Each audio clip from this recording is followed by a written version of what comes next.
സാറിന്റെ ഭാര്യയായി ആക്ട് ചെയ്യാൻ ഞാൻ റെഡിയാണ്.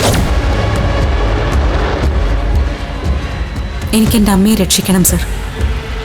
എങ്ങനെങ്കിലും എൻ്റെ അമ്മയെ ജയിലിൽ നിന്ന് പുറത്ത് കൊണ്ടുവരണം. പക്ഷെ എല്ലാം പ്ലാൻ ചെയ്ത് ഉറപ്പിക്കുന്നതിന് മുൻപ് ചില വഴികൾ ക്ലിയർ ചെയ്യണം. എനിക്ക് ഈ വിവാഹത്തിൽ താല്പര്യമില്ല. അഞ്ജനയുടെ കഴുത്തിൽ ഞാൻ താലി കെട്ടില്ല.